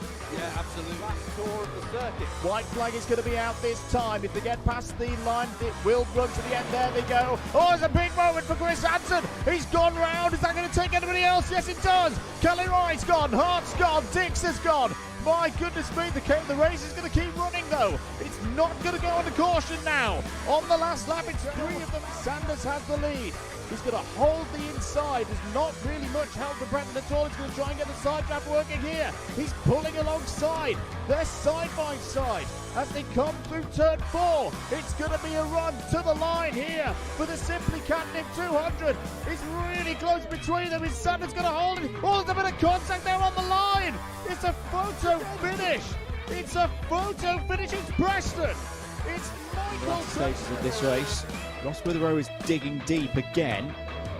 Has got down to a 32.435 now. It's about a tenth of an. Oh, he's gone for it. Big send. My goodness me. Ross Witherow, brave as anything, on the brakes into the final corner, takes the lead of the race. That was a superb, awesome overtake. And now is Ryan McGinnis going to respond back here? He's looking for the inside now. 6 minutes have expired. That came from miles back from Ross Witherow. Kevin Shine is continuing to go round, by the way. Really, he can drive, he's just not got a lot of power in the number 22. And oh my God, round the outside attempting. That is an outrageous manoeuvre. Oh, we saw one lap ago. That was even better from Ryan McGinnis. And over the line to take the racing room left by Whitefoot on the outside there. Good news for David Whitehouse, but he's got away. He just needs to get through Ascari Chicane and Curva Alvaretto, and he's got a great result here. Tom Dix just holding in front of Steve Hicks there. Dix and Hicks at the moment on the outside of the top 10. They need to get up 2 positions if you're Steve Hicks to get on the front row for contact. That's going to be a big one. Into the wall goes Dix and Hicks. Through goes Ian Sumner. Good morning, everybody, and welcome to live coverage on Alpha Live of the 6th and final round for Rotax Max Challenge Switzerland 2022. My name's Andrew Mather. Great to be with you here at the historic Kartbahn Vollen circuit on the 1st of October 2022. We're here in northern Switzerland for this season finale, and it's got all the ingredients to be an absolute cracker here today. Here's your circuit, 815 metres in length, 12 turns, technical, in its 60th year as well, 60 years of racing here at Vollen. The circuit established in 1962. It's Michael Lenz. Oh, Michael Lenz, who had a great finish to heat number 2. Something has gone wrong for him there, and he is out of this race. That's a real shame for Michael Lenz. The driver he overtook for the lead on the last lap of heat number 2 goes by him. Samuel Ifrid, what a season it has been. He's going to finish it in the best way. The junior champion for the last 2 years. Was at Grand Final in 2021. He's going to be there again in 2022 as the senior Rotax Max champion. Samuel Ifrid takes the win here at Vollen. Kurt Wenger is going to take the win in Master Max. final lap of the 2022 Mini Rock Super Final here at Lonato. Cantan's down the inside, going for the move into turn 4, takes the lead. Has he overshot? It's going to be side by side between the two AV Racing drivers as they approach turn 5. Will be advantage Cantan on the inside, holds onto the lead, but Cosma Christopher is charging along, has closed the gap. This is not over yet. Kalea still there in second place. They're heading towards the last few hairpins now. Cantan defends to the inside. Kalea still there in second. Cosma Christopher can smell that remarkable victory. Cantan's still got the lead of this race. Has got to defend down the inside into the last corner. Get the drive off the final corner. Who's going to be Mini Rock champion for 2022? It's going to be Vivek Cantan. And the title stays in North America for another year. Vivek Cantan wins the lead of the race. Cook is still there in second. Carter's still there in third. They slightly bang wheels. Carter around the outside takes second place. One more opportunity. You've got to think James Roots is still in there as well for the race win. Grayson Wortley, he's got to defend down the inside into Wilkins. He's done just that. He's got to get off the corner. Oh, they're going to be 3 wide. Coming off the corner. Ronnie Carter's gone round the outside. Ronnie Carter becomes champion in the 2022 Super 1 Miami Bambino Championship with a last corner overtake. Have you ever seen a championship decided like that?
Well, welcome back everybody to live coverage of round 10 for this year's Club 100 and BUKC iRacing Championship.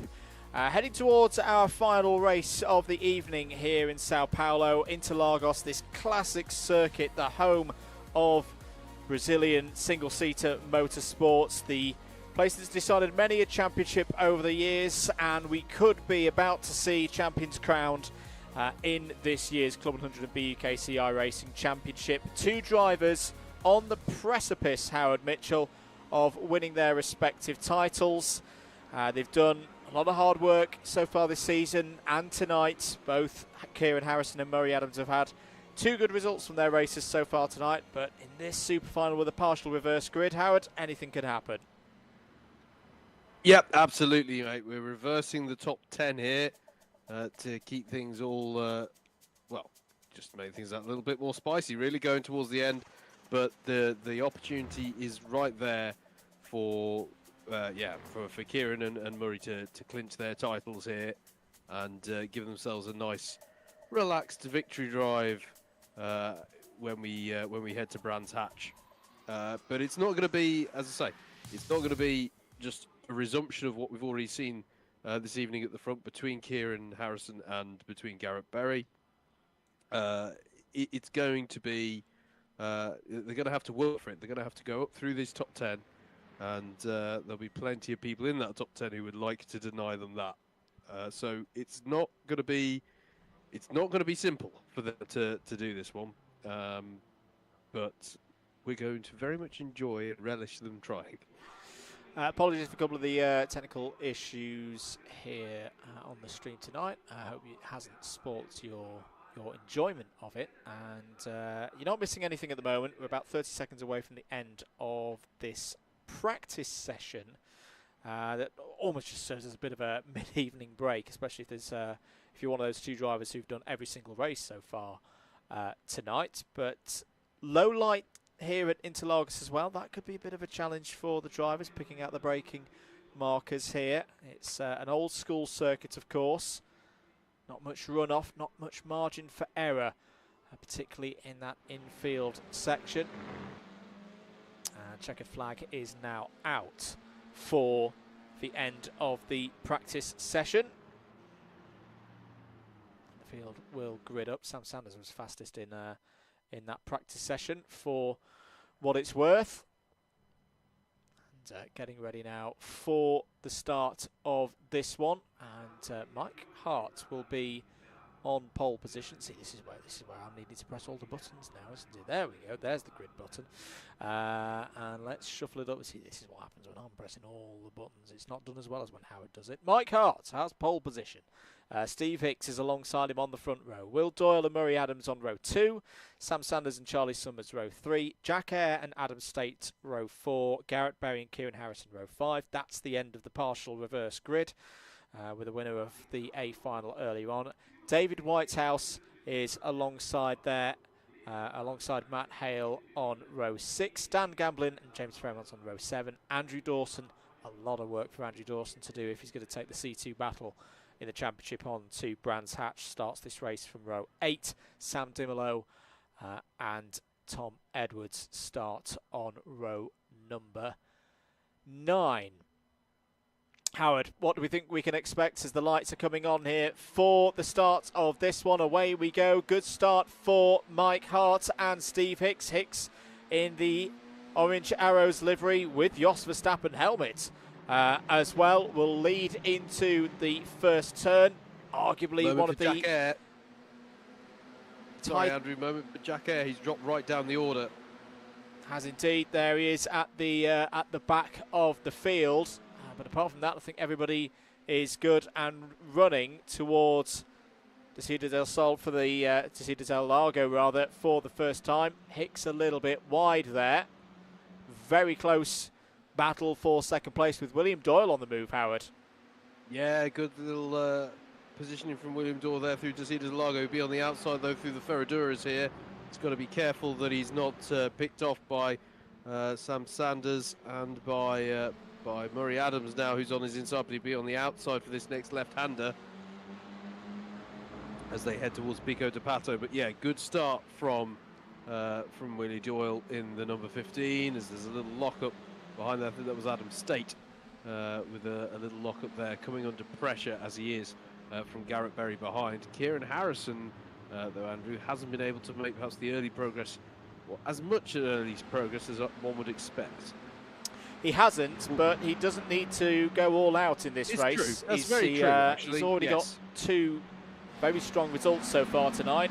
I think he would quite happily just take a P5 or a P4 over the course of these 12 laps to get him through to the position he needs to take the title here tonight. Sam Sanders is on the move here down the inside of Mike Hart, side by side through the Senna S. Mike Hart's going to hold it in there. Lovely stuff from both Hart and Sanders there over second place. Here comes William Doyle in the Duff beer car. Yes, you did hear that correctly. Such is the wonder of trading paints.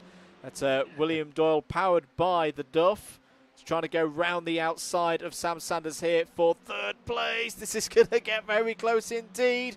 Both of them keep it within track limits. Murray Adams is there in fifth place as well. On board with Murray Adams now. Look at this. Great racing once again. They're still side by side, Howard.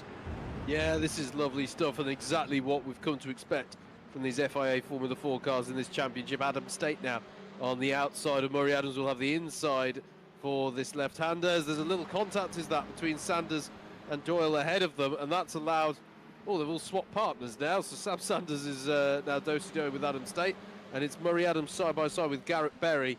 Oh, that's so close, and that was a bit of a shoulder check there on Murray Adams, and it caused him to have to jink out to the right, and it allowed William Doyle through. Yeah, let's have a little look at that one again there with our replay monitor. It was side by side, between I think Garrett Berry and Murray Adams. Garrett Berry with nothing to lose here tonight. Getting a bit physical out there. Yeah, slightly odd one. I'm not even sure. I don't know if there was even a bit of net code or something there. That looked a slightly odd behaviour from the car, but Murray Adams was able to hang on to it nonetheless, as Sam Sanders has pressure from Garrett Berry around the outside, but Garrett Berry's going to get bulked, is he, by Adam State? No, he's still in this one. He's going to be around the outside of Curva de Sol. Bit of a drag race now between Sam Sanders and Garrett Berry, and what that's going to allow is almost like when we were talking about the ovals, the high side and the low side. Kieran Harrison picks the low side, as does Charlie Summer, and it could mean that Garrett Berry loses out there, having started the lap trying to challenge Adam State. Many drivers of a high quality here, all trying to battle for one piece of road in the last single-seater race of the year for CLUB100 BUKC iRacing Championship in 2023. Summers trying to get alongside Sanders there, with Kieran Harrison not too far ahead as well, trying to close this race out for the championship. Oh, round goes Summers, half spin, goes down to 10th place. David Whitehouse is in amongst this as well. Look at this. I don't think David would have expected himself to be up with these drivers, but they're all holding each other up at the moment on lap number 3 with all this fighting. Yeah, absolutely, and there's the opportunity, and he's fair play to him. He's seizing it when it comes to him. Hard luck there for Charlie Summers. They were, you know, inch perfect through so many corners, but it just the slightest little knock there to produce the half spin. But good battling on the whole. I'm hoping no one comes off of that one feeling too aggrieved, because I think on the whole the first few laps here have been absolutely superb. Change for the lead. In fact, it's carrying on for the battle for the lead. Steve Hicks, for a moment, lost it to Mike Hart. Let's see if we can have a very quick look at that. So it's Hart down the inside into the Senna S. Does he go a little bit deep here? Yeah, he does. And Steve Hicks is able to get back underneath. It's also going on for third place here. Look at this. This is the two title championship rivals, State and Harrison. Is this Adam State trying to hold on for the last possible moment to defend his opportunity to win the title going to Brands Hatch? Harrison is through. That could be the key move, Howard. Yeah, absolutely. I have to say it was, and he's fighting back his Adam State, because I think he senses the significance of this one. It was very, I have to say, very well read by Garrett Berry behind through the Ferraduras not to get entangled, because Adam State cut back across to the racing line, and it was very close to the nose of Garrett Berry, but no harm, no foul. But yeah, significant pass, that one, for Kieran Harrison, and what he was always going to have to do with this reverse grid format. But yeah, Adam State put up a gallant fight there. I think, though, that Garrett Berry might have a run on him here, and he might have to start worrying more about what's behind than what's in front. Indeed. He's going to get into the slipstream as they go along the pit straight here. Can he get down the inside? Still as you were for the lead of this race. State down the inside, holding 4th place. Good defence from the Cardiff University driver there. Yeah, really nicely judged, as it looks like Charlie Summers has had another issue out there. He's dropping down the timings again. Yeah, I think it may have been into the Senna S. And what has happened here? Oh, he's just lost the back end. Just lost it. Yeah, just loses the back end. And look Very at all those uncharacteristic. positions being lost out there. I think Matt Hale also went off the track in avoidance. Yep. And again, it just feels like another one for Charlie there. Great pace in qualifying, but it's just slipped away from him.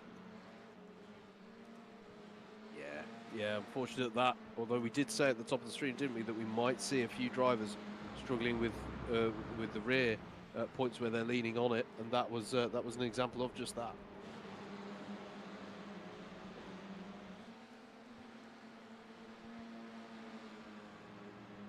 So we're on lap number 5 then. And, I think there's also been a moment now that I can see yellow flags for Tom Edwards. What's happened here for Tom in all of this? Oh, yeah, and that's involving the leaders as well, isn't it? Yeah. That was Jack Eyre running over the top. Well, so that was a round for 10th place, apologies. Jack Eyre was at the front earlier on in this race, but a tough night for Tom Edwards. And again, he pretty much got the thing stopped. It's just that the rear stepped out on him. So very similar theme to these incidents. Just wondering what the ambient is, whether maybe it's just a little bit cooler as well in these sort of sunset conditions that we're racing in here. Yeah, just a few drivers. Oh, it could just be, to be fair, that they're having to push the absolute limit to be competitive here, because I'm really impressed with this field and how they're performing tonight. Garrett Berry still trying to find his way past Adam State here for what is 4th place. On board with Sam Sanders now. Just about dropped William Doyle behind. He's 1.2 off the back of this trio. Oh, Sam pushing hard here. It's been a good night for him. What's been a difficult season, trying to close out the top 3 spot in the championship. There'll be work to do, I think, when they go to Brands Hatch at the end of the month. But he wants to finish this season on a high, Howard.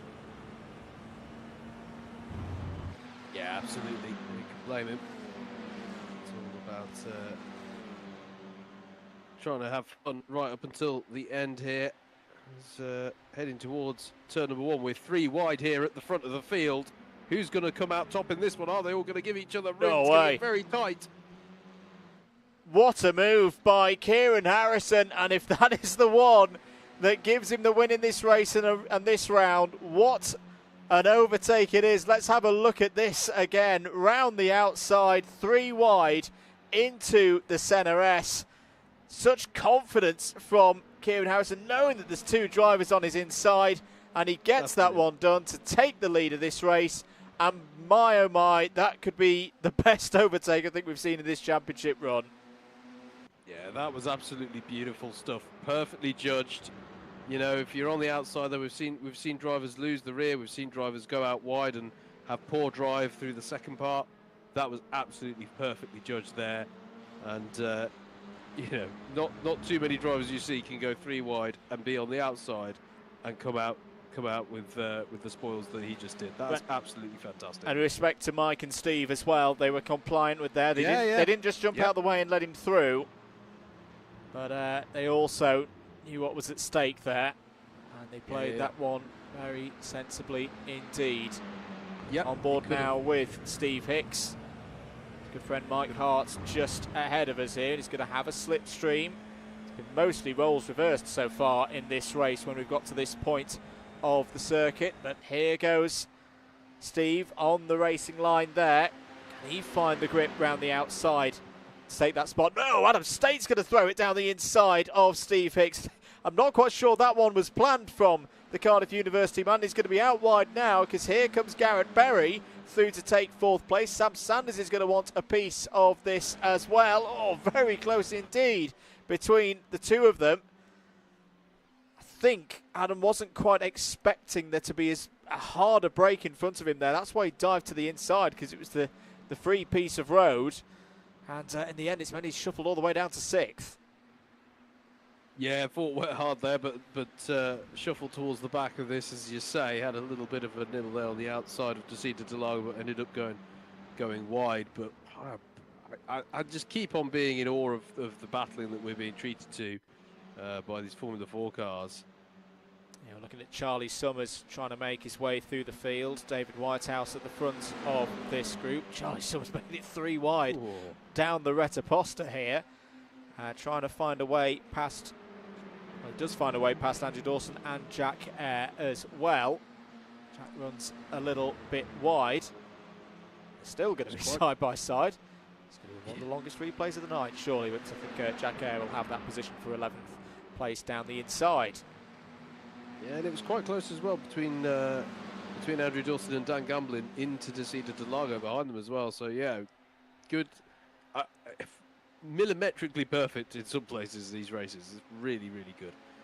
Going defensive now is Mike Hart. Looking back from him, this is the pressure that's being brought to bear on the driver of the number 11. There's quite a pack behind him, but I'm sure with all of his experience that Mike will be able to deal with this situation. Steve Hicks, Garrett Berry, Sam Sanders and Adam State, all drivers who've raced plenty of things themselves over the years. Garrett Berry looking to the inside, half in attack, half in defence. Perhaps there. May give Steve Hicks an opportunity now to try and put the pressure on.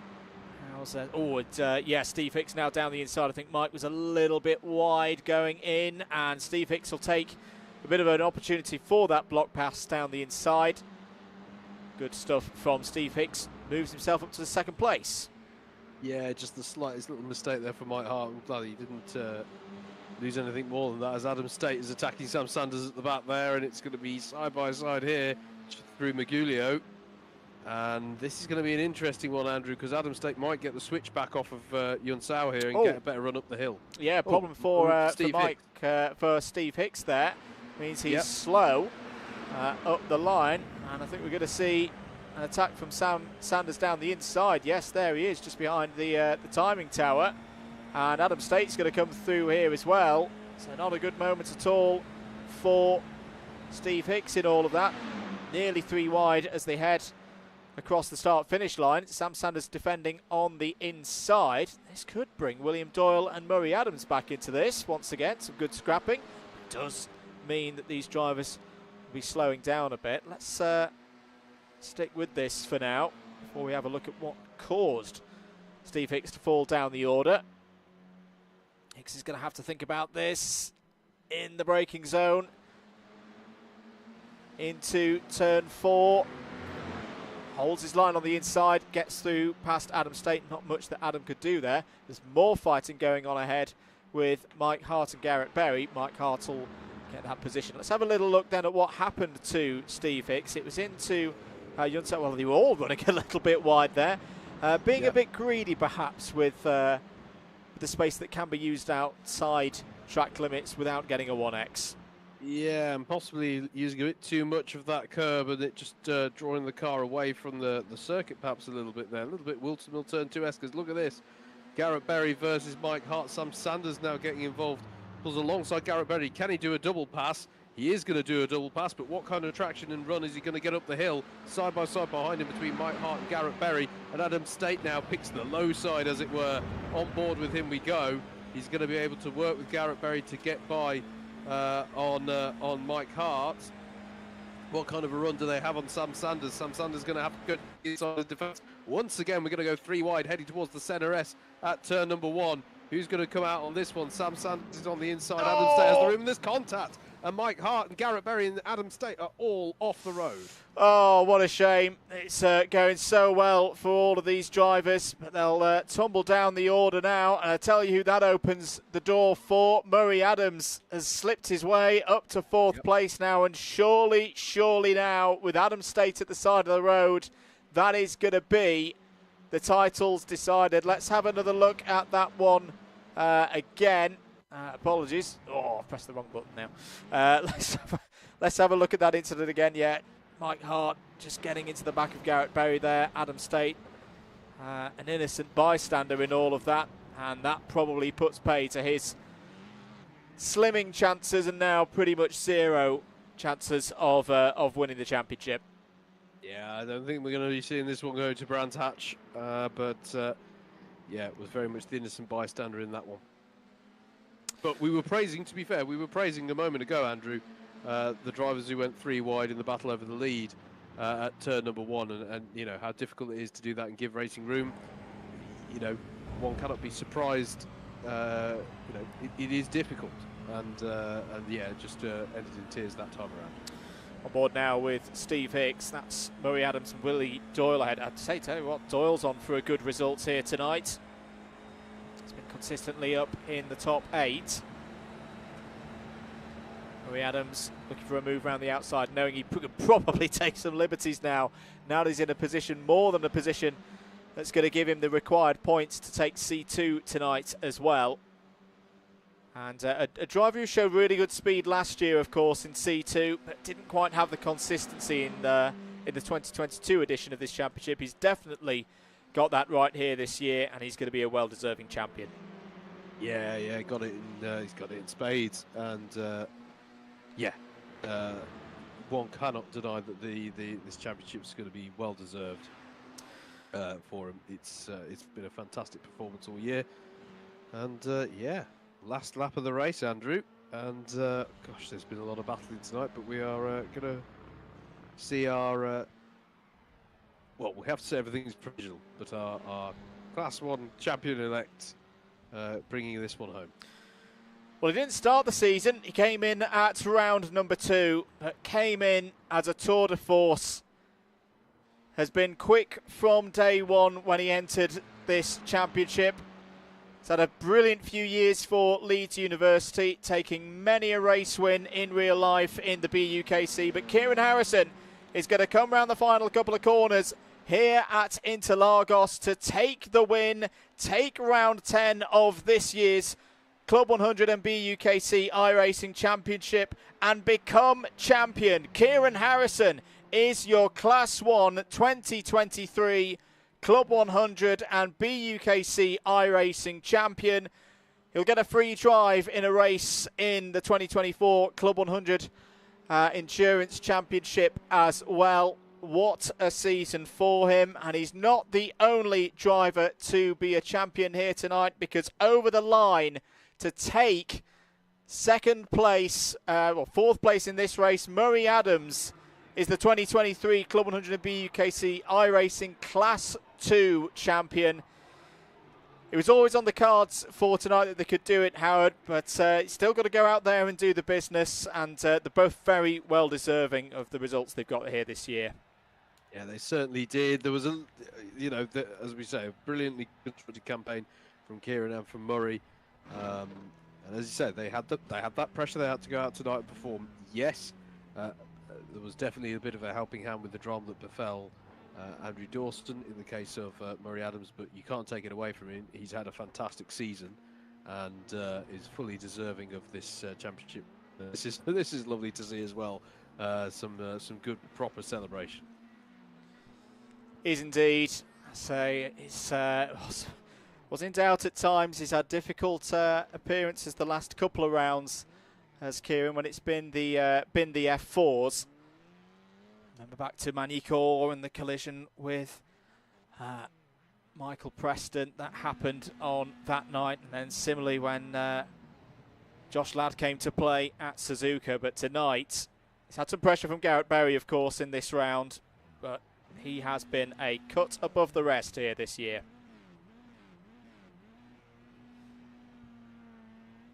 I'm loving the formation flying they're doing here. I don't know what we call this current manoeuvre. Oh. This is the champions getting to know. Of course, they're going to race together for a round next year. Oh, they're going to get very accustomed with one another. I'm not sure if have we got the blur effect ready. Oh, my goodness me. This is where I try and pull a result up, and I can't remember how we do it. Is it that button there? Maybe not. There it is. Kieran Harrison is your winner provisionally, of course, for the Super Final. Sam Sanders second, Will Doyle third, Steve Hicks fourth, Murray Adams fifth. Harrison takes the C1 Championship with that result. Murray Adams, I think it's even without, there was a scenario where if he finished in the top 5 tonight, irrespective of what Andrew Dawson did, that he would win the championship. I think Murray Adams may well have done that in the overall tonight. Steve Hicks sixth. Mike Hart in 6th, Adam State 7th, Jack Eyre 8th. Great result for David Whitehouse to finish in the top 10 there, second of the C2's 9th overall. Dan Gamblin's been solid again tonight as well, another top 3 in C2 for Dan. Garrett Berry, a bit disappointed there with 11th place. I think he had the pace for more in that race, but an unfortunate incident midway through. Did have some great battles with Kieran Harrison across the course of the evening. Matt Hale 12th, Andrew Dawson 13th, Charlie Summers 14th, James Fremont's 15th, Simon Delamere the last of those on the lead lap 16th. 2 retirements from that race, Sam Dimolo and Tom Edwards. Well, the title's decided, Howard. Still plenty more to be decided because, of course, there's cash prizes for the top performing drivers in both categories across the course of the year. So there will still be some of those things to be decided when we go to Brands Hatch. But once again, Interlagos, as we always tend to say, has given us a real treat here tonight. Yeah, it's really worked well as a combination. It got so excited my computer couldn't handle it. But yeah, it's it's been so much fun to come to this one, and the FIA Formula 4. It is still TBC what we're running at Brands Hatch, so I will take the opportunity to say thank you to the Formula 4 car. I think it's been a fantastic addition to the championship. I honestly am struggling to think of a more successful addition that we've made into the car, at least for pure out-and-out racing. As I say, it's a very drivable car. That's the brilliant thing about it. It just allows everyone to, focus on battling and what am I doing slightly. What could I do slightly better to make sure I get onto the back of the person in front of me? It's proved a very, very good car, and Interlagos once again has delivered in its own right as well. So as a combination, it has paid us back in spades. So or paid us back with interest, I should say. So yeah, it's been a brilliant evening's racing, and a fitting place for us to crown. Brazil is just a natural place in my mind, in many people's mind, to crown champions. So yeah, it's all come together quite nicely. Indeed, we're just waiting on the results to confirm things before we sign off here tonight. If you have enjoyed the broadcast, if you've enjoyed the stream, do give us a subscribe here on DDMM. And as I say, we have still got one more round to go, which will be at Brands Hatch in, I want to say, 3 weeks' time, maybe, no, 4 weeks' time, because it's the 29th, isn't it? So 4 weeks' time for the final round of the season. Brands Hatch, another place that's produced some great racing for us here in this championship over the years. Details about 2024 will come out in due course. And plenty more to come as well on the Club 100 socials. Getting to the end of the year, 2 weeks' time, we'll be at Bookmore Park for the final race of the season for the senior endurance SP60 and sprint titles. The endurance title picture particularly juicy within the premiers. It's basically winner takes all in the last race between the two top teams in that championship. So keep an eye on the socials for all of that to see how that gets decided. Just before we have the last round of the iRacing, we'll also have the streamed coverage of the finales for the cadets and juniors. That will be with our good friends at Alpha Live on the weekend of the 25th and the 26th. And BUKC gets going again in the not too distant future. Wilton Mill on the weekend of the 11th and the 12th. There will be, sorry, no, not the 11th and 12th, because that's the seniors. The following weekend after that, the 18th and the 19th, Wilton Mill, BUKC qualifiers. I'll be standing in a coat, in a field, spotting penalties. You've all been warned. And then we're not quite done there as well, because the Club 100 Experience Championship will have its final round on Sunday the 3rd of December, also at Buckmore Park. Basically means I'm working for JV 4 weekends in a row, Howard. You are, yes. He's It's keeping me busy. He is. Also, we've found someone who works with you more often than I do. Do indeed. Just waiting on a couple of moments before the results is finalised. Excel macro issue, bear with, is the notification that's just come up at my end. To say as well, we've already announced that there's going to be a change for next year in terms of when this main championship runs. It's going to switch to more of an autumn-winter series, so it doesn't have as many battles with things in the summer. There are going to be things put on through the winter and spring of 2024. We are keen to know your feedback, what you'd like to do. So do get in the Discord if you're racing in this series. Even if you're not racing in this series, if you want to race in this series, get on board. We'd love to know your feedback as the organising committee as we start to put things in place for 2024. Hello to Sam. Thank you for tuning in, mate. After you've worked hard out there, great racing all round. Finally made it through a round without facing the wrong way at some point. It has been one of those seasons, but no, some good racing out there tonight, particularly that fight in the super final. Howard, any other thoughts whilst we're just giving Mr. Hicks some more time? I mean, we already had ample chance to talk about the Club 100 calendar, but one other chance to say, you know, club100.co.uk for all the details. There's also the Facebook group, which I'd say is still the primary means of. I'm going to overwrite that. Discord's the primary. Okay, fine, cool, lovely. Facebook's Ignore dead. me. I've already had one rant at them tonight. They're going to get another one. Either or, Facebook or Discord, but Discord's the more active one. Either way, the website's got all the information, and if you haven't got any questions, then give the office a call. They'll be happy to help. Oh, sorry, for main Club 100. Sorry, I wasn't listening to you. Yeah. There. Oh, yeah, very much sorry. Sorry, yes. As the social media manager, I should give you the correct information. Yes, the Facebook website is the main one for in real life Club 100 and Instagram as well. Sorry about that. That's fine. It's hard to keep track of all the things that are going on Club 100. To be fair. So yeah, no, it's brilliant stuff. I think we've got a result. We have got a result reading from 18th upwards. Tom Edwards 206, tie for 16th place that goes the way of Sam Dimolo with Simon Delamere on 211. Andrew Dawson on 213.5. James Fremont 214.5 in 14th. Matt Hale 13th with 218. Dan Gamblin 12th on 221.5. David Whitehouse just outside the top 10 there on 224 points across the three races here tonight. Excuse me. Mike Hart in 10th place, 226.5. Charlie Summers 227.